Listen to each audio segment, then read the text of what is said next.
Okay, this video is going to be covering ratios and proportions. Our warm-up here is saying in Logan's High School there are 2,650 students and 190 teachers. We're going to represent the teacher-student ratio using the following.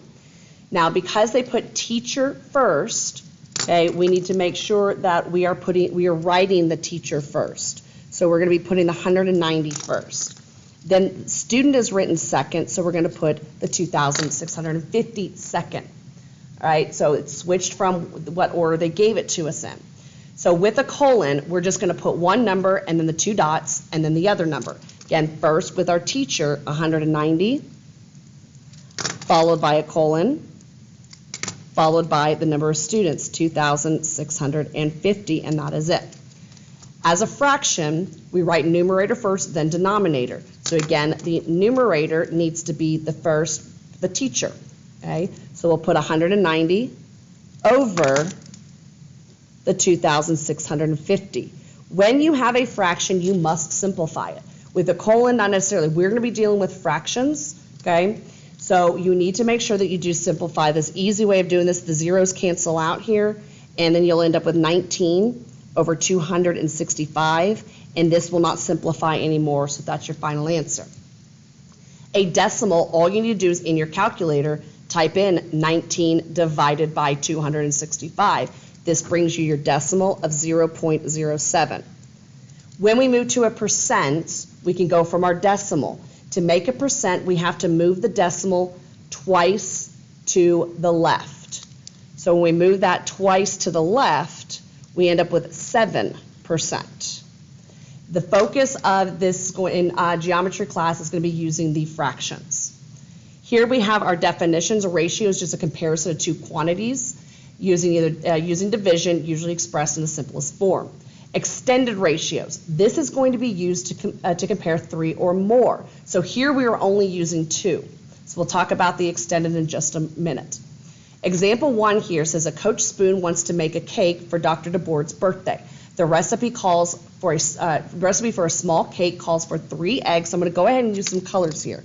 Okay, 3 eggs, 1 cup of sugar, and 2 cups of flour. Using this information, we're going to write these different ratios, okay, to help Coach Spoon learn how to bake. A is saying we want the ratio of eggs to sugar. Now, I did not specify what kind of ratio I want you to write this in, okay, so we can do it either with the colon or the fraction. I'm going to do both, okay. Eggs to sugar, look up here, we want eggs written first, so the number of eggs was 3 eggs to the amount of sugar. Sugar was 1 cup. When we write this as a fraction, we would have the 3 over the 1. This is the only difference when we're dealing with our ratios. This is the only time we don't simplify a number over 1. We leave the ratio, we need the two numbers, we leave it as 3 over 1. This one will not be simplified. B, we are looking at eggs to flour. Well, we look at how many eggs we have. We have 3 eggs to 2 cups of flour. And again, as a fraction, we would have 3 over 2. Sugar to flour. We look at sugar.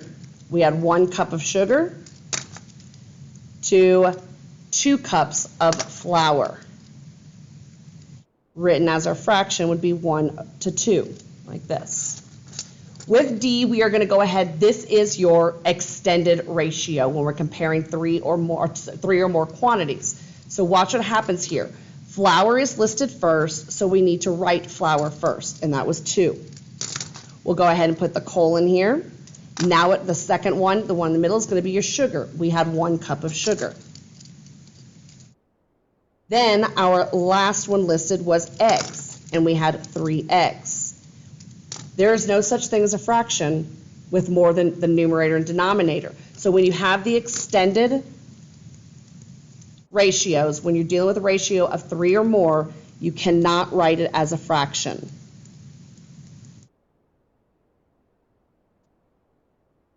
Okay, you cannot write that as a fraction.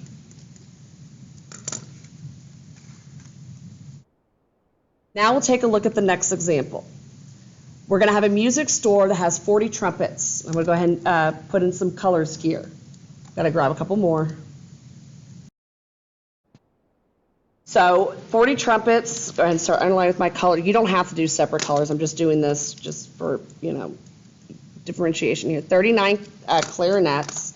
We have 24 violins, 51 flutes, and 16 trombones. We're going to use this information to write out these following ratios. I'm going to go ahead and I'm going to just leave them as fractions. On my original answer key, I had them as colon and the fraction. Well, you know what? We'll just go ahead and we'll do both because we will have to simplify most of these. Well, I guess half of these. The first thing we're going to look at is trumpets. Make sure I have the right color. Trumpets to violins. So we're looking at our ratio. Trumpets was written first, so we have to put trumpets first. So we're going to have a ratio of 40 to 24. When we put this as a fraction, it's going to simplify. So we do need to make sure that we simplify this out to become 5 to 3. So then when we write it as a fraction, it'll just be 5 over 3. Trombones to trumpets. All right, so we've got our trombones, 16, to the trumpets, which was 40. Well, both of these can be divided by 4, so we're going to go ahead and make sure that we simplify it to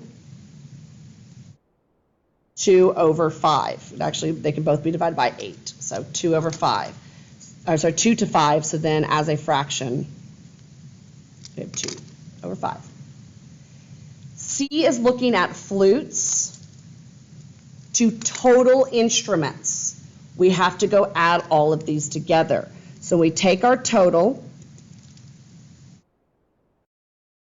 all of these added together, we end up with 170 total instruments.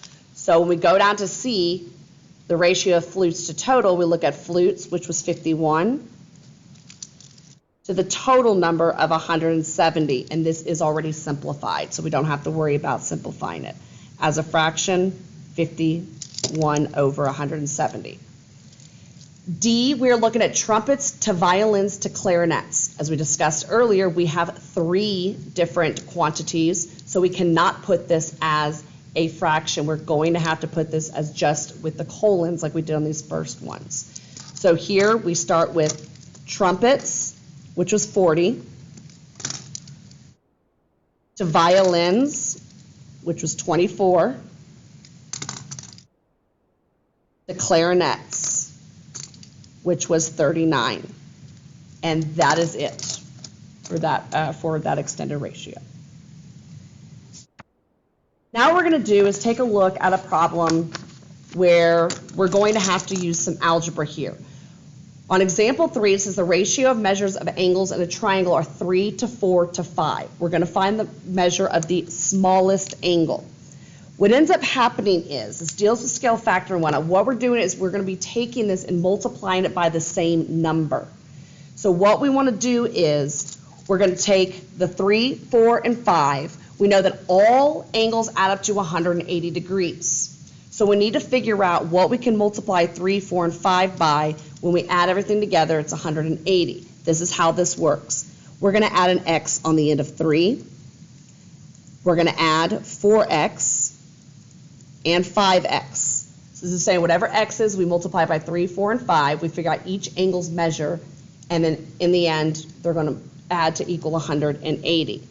So we throw an x on the end of each one. You will know how to do a problem exactly like this.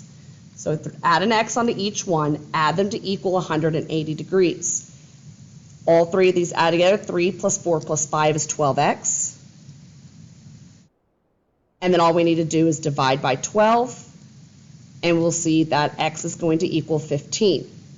Now, we want to find the smallest angle. The smallest angle is represented by the smallest number in the ratio, the 3. So we're going to take this 3, and we're going to take the 3x, substitute in for x, there's our measurement. So 3, instead of 3x, we're going to have 3 times what x was, the 15. And we're going to find that the measurement of the smallest angle is 45 degrees.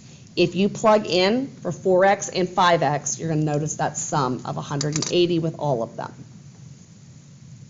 Now talking about the proportion, we're going to have an equation stating that we have 2 ratios are equal. So now we're going to take, we just talked about these ratios, this to that, and we're setting them equal to each other. In order to do that, we will need this in fraction form. So this would look something like if we took A over B, these are representing numbers, okay, this is just your quote-unquote formula, is equal to C over D. This has to be in fraction form. Each one of these representing something else. Your cross product property is the butterfly method, cross multiplying. You're going to take and diagonally multiply everything. So to show that representation, I'm going to rewrite what we just had, the A over B equals C over D. This is where you show your work.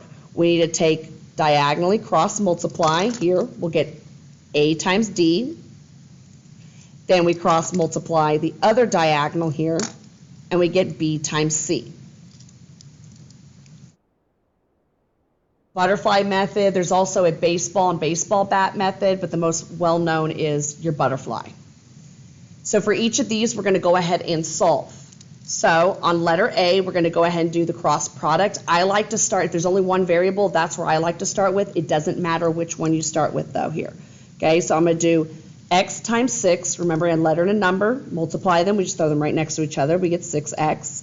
Then we're going to place our equal sign, just like here, between the two cross products, we have to have an equal.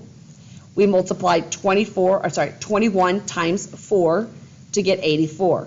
Now we have an equation we just solved. Divide both sides by 6, easy one step. X is going to equal 14. This is something in the state of Texas you learned in 7th or 8th grade.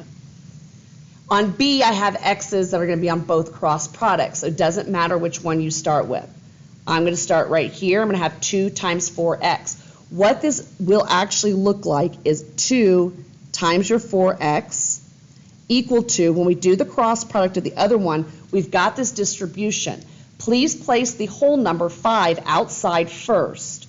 Then in parentheses, place that x plus 3. You're going to see that's what I'm going to be doing here. That way we have it set up for distribution like we're used to seeing. This 2 times the 4x, and the only thing you're distributing is just 2 times 4, giving us 8x. Then on the other side, we need to distribute 5 times x, gives us 5x.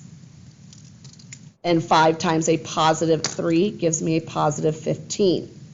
And now we just solve for x.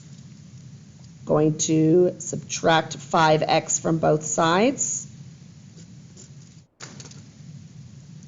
3x will equal 15. Then we divide, x giving us 5.